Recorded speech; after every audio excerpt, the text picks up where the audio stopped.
આજના વિડીયોમાં એવા ઉપયોગી આઈડિયા શેર કરીશ કે તમારા ઘણા બધા કામ સરળ થઈ જશે, તમારી સમય અને મહેનત પણ બચશે અને તમારી વસ્તુ અને ઘર પણ વ્યવસ્થિત રહેશે. તો ચાલો વિડીયોને સ્ટાર્ટ કરીએ. તો જુઓ, હવે સાવણીઓ કેવી આવે છે કે બહુ જલ્દીથી તૂટી જાય, ખરાબ થઈ જાય, તેના પીછા નીકળવા માટે 1-2 મહિનો જ ટકે. તો આપણે છે ને તેને સરસ તમને એક ટિપ્સ બતાવું છું, તેનાથી તમારી સાવણી છે ને ખૂબ જ લાંબો સમય સુધી એવી ને એવી રહેશે અને ક્યારેય ખરાબ નહીં થાય, તેના પીછા પણ નહીં નીકળે. તો તેના માટે આપણે શું કરવાનું, આપણે છે ને એક પ્લાસ્ટિકની કોથળી લઈ લેવાની. જો આ રીતની કોથળીઓ તો આપણી પાસે હોય જ છે ને, આવે છે શાકભાજીમાં ને.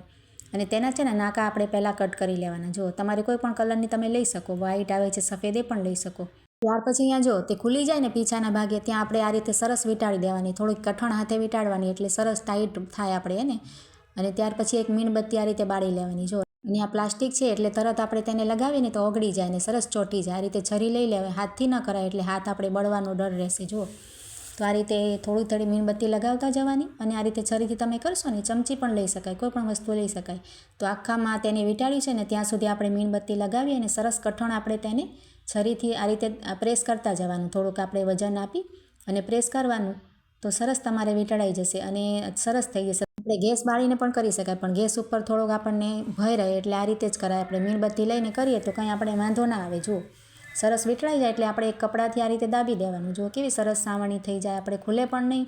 તમારે જે 2-3 મહિના કે 6 મહિના ચાલતી હશે ને, 1 વર્ષ કે 1.5 વર્ષ સુધી ચાલશે. ત્યાર પછી આ રીતની આપણે કોઈ પણ ટેપ પટ્ટી તો આપણી પાસે હોય છે ને, તે આપણે લઈ લેવા અને તે સરસ વીંટાળી દેવાય. આખા પ્લાસ્ટિકને આપણે ચોંટાડ્યું છે તેના ફરતે. જુઓ, તો તમારી સાવણી તમે હમણાં જ નવી લાવ્યા હશો ને એવી સરસ થઈ જશે. જુઓ, ખૂબ જ સરસ આઈડિયા છે, ખૂબ જ સરસ ટીપ છે. સારી લાગે તો લાઇક કરજો અને તમે જરૂરથી તમારી સાવણીને ટ્રાય કરજો. જો આ રીતે કરી નખાય તો ખૂબ જ સરસ થઈ જાય તમારી સાવરણી. ત્યાર પછી જો આ રીતના આપણી પાસે બુટ્ટી કે લાંબા એરિંગ હોય ને સ્ટોનવાળા, આ રીતના જુઓ, તો આપણી પાસે કોઈ પણ કલરનો ડ્રેસ પહેર્યો એ રીતના બધા અલગ અલગ પ્રકારના મેચિંગ ના હોય. તો તેના માટે તમને એક સરસ ટિપ્સ બતાવું છું. આપણે શું કરે, આપણી પાસે નેલ પોલિશ તો હોય છે ને, 2-3 કલરના સેટ તો આપણી પાસે હોય જ છે. જુઓ, તો અહીંયા મેં ગ્રીન કલર લઈ લીધો છે, મારે ગ્રીન કલરના કરવા છે ને એટલા માટે. જુઓ, તો નેલ પોલિશથી આપણે છે ને સરસ તેનો જે સ્ટોન છે ને તેને કલર કરી નખાય. જુઓ, તમારે લાલ હોય કે મરૂમ હોય નેલ પોલિશ કે બ્લુ કલરની કોઈ લગાવેતા હોય તો તે પણ તમે કરી શકો. જો નેલ પોલિશની મદદથી સરસ તમારે આ મેચિંગ એરિંગ પહેરી શકો. તમારી પાસે ટાઈમ ન હોય અને તમે બહાર લેવા ના જઈ શક્યા હોય ને અચાનક તમારે ક્યાંય જવું હોય ને, તો આઈડિયા ટ્રાય કરી શકાય બંનેમાં. જુઓ, તો આ રીતના કરી શકાય. નેલ પોલિશ આપણે કાઢવી હોય તો નેલ રિમૂવર હોય ને તેનાથી નીકળી પણ જશે. ખૂબ જ સરસ ટીપ છે, જરૂરથી ટ્રાય કરજો. જુઓ, બંનેમાં મેં કરી લીધો છે. ત્યાર પછી જો આ રીતના આપણે જે આવે ને કુર્તી વગેરે હોય છે, ટોપ વગેરે, તો તેમાં બટનવાળી જે પણ હોય છે ને કુર્તી, તેમાં શું થાય કે આ રીતના બટન ક્યારેક નાખેલા હોય છે પણ વચ્ચેથી ગેપ છે. જુઓ, તો આપણને દેખાવાનું એમ રહે કે આમ ખુલ્લું ના રખાય. તો આપણે શું કરીએ, સેફ્ટી પિન લગાવીએ, પણ આપણે નોર્મલી આ રીતના સેફ્ટી પિન લગાવતા હોઈએ, પણ ઉપરથી ખરાબ લાગે. જો દેખાય છે સેફ્ટી પિન, કોઈ પણ વસ્તુમાં આપણે સેફ્ટી પિન લગાવીએ હોય તો આપણે આ રીતના જ લગાવતા હોઈએ.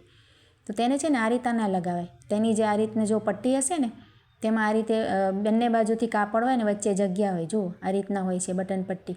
તો આપણે તેને આ રીતે ઉચકાવી લેવાનું. જો તેનું જે ઉપરનું પડ હોય ને તેમાં આપણે સેફ્ટી પિન પરોવવાની.